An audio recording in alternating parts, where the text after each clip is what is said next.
ये खबर मानव रचना ऑनलाइन द्वारा प्रस्तुत की गई है। पश्चिम बंगाल में 2026 के विधानसभा चुनाव में तृणमूल कांग्रेस की हार के बाद ममता बनर्जी पर लगातार मुश्किलें बढ़ रही हैं। दीदी को अब एक और नया झटका लग गया है। जादवपुर की लोकसभा सांसद सयानी घोष भी बागी गुट में शामिल हो गई हैं।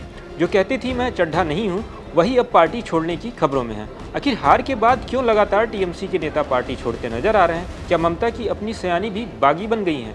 आज के इस वीडियो में हम आसान भाषा में पूरा मामला समझाने वाले हैं। सयानी घोष क्यों नाराज हैं, उनके साथ क्या हुआ और टीएमसी में बगावत इतनी ज़्यादा क्यों बढ़ गई है, तो जुड़े रहिएगा वीडियो के अंत तक। टीएमसी में नया संकट।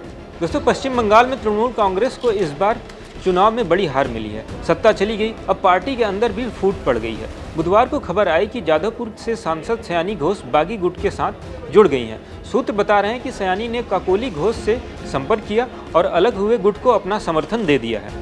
उन्होंने कुछ दस्तावेजों पर हस्ताक्षर भी कर दिए हैं। हालांकि सयानी ने अभी खुद इस खबर की कोई पुष्टि नहीं की है। सयानी घोष क्यों नाराज हुई? सयानी की नाराजगी की सबसे बड़ी वजह चुनाव प्रचार के दौरान हुई घटनाएं बता दी जा रही हैं। सूत्रों के मुताबिक जब सयानी पर हमले हुए तो पार्टी के बड़े नेताओं ने उन्हें कोई सपोर्ट नहीं दिया। उन्हें बहुत अकेलापन महसूस हुआ। कहा जाता है कि पार्टी ने उन्हें अपना प्रचार छोटा करने की सलाह भी दी थी। इससे उनकी नाराजगी और बढ़ गई। उनके करीबी कह रहे हैं कि सयानी को लगता है कि टीएमसी में अब उनका कोई राजनीतिक भविष्य नहीं बचा है। हाल ही में ममता बनर्जी ने सयानी घोष को तृणमूल कांग्रेस की महिला शाखा का प्रमुख बना दिया था। ये बड़ी जिम्मेदारी थी, लेकिन इसके बावजूद सयानी पार्टी से नाराज नजर आ रही हैं। ये दिखाता है कि पार्टी के अंदर कितना असंतोष गहरा हो गया है। मैं चड्ढा नहीं वाला विवाद। सयानी घोष पहले भी चर्चा में रही हैं। विधानसभा चुनाव प्रचार के दौरान उन्होंने एक गाना गाया था, मेरे दिल में काबा और आंखों में मदीना। इस गाने पर काफ़ी विवाद हुआ था। उसके अलावा उन्होंने आम आदमी पार्टी छोड़कर भाजपा में गए राघव चड्ढा पर तंज कसते हुए कहा था कि मैं चड्ढा नहीं हूँ जो चड्ढी बन जाऊंगी, घोष हमेशा घोष ही रहेगा। ये लाइन काफ़ी वायरल हुई थी।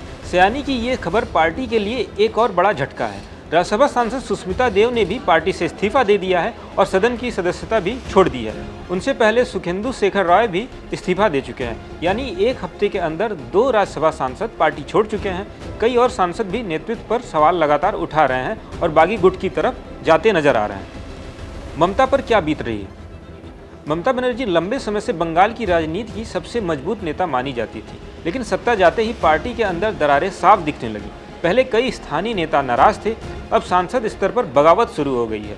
पार्टी के अंदरूनी सूत्र बता रहे हैं कि टिकट वितरण, हमलों में समर्थन न मिलना और भविष्य की अनिश्चितता, ये सब मुद्दे नेताओं को परेशान कर रहे हैं। सयानी घोष सोशल मीडिया पर काफ़ी एक्टिव रहती हैं। वे युवा चेहरा हैं और पार्टी में महिलाओं के बीच काफ़ी लोकप्रिय मानी जाती हैं। लेकिन चुनाव हारने के बाद माहौल पूरी तरीके से बदल गया है। अब सवाल ये है कि सयानी पूरी तरीके से बागी गुट में चली जाएंगी या फिर ये सिर्फ एक नाराजगी दिखाई जा रही है।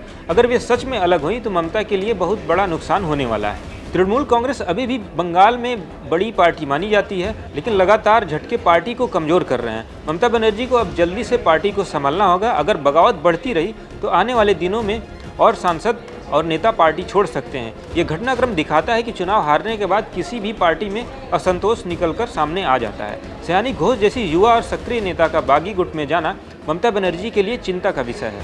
अब देखना होगा कि सयानी आखिर क्या फैसला लेती हैं। क्या वो ममता के साथ रहेंगी या पूरी तरीके से अलग रास्ता चुनेंगी? दोस्तों, आप क्या सोचते हो? क्या सयानी घोष को पार्टी में रहना चाहिए या बगावत करनी चाहिए? कमेंट में अपनी राय जरूर दें। वीडियो पसंद आया तो लाइक करें, शेयर करें, चैनल को सब्सक्राइब करना न भूलें। ऐसी और जानकारी के लिए देखते रहें दैनिक जागरण।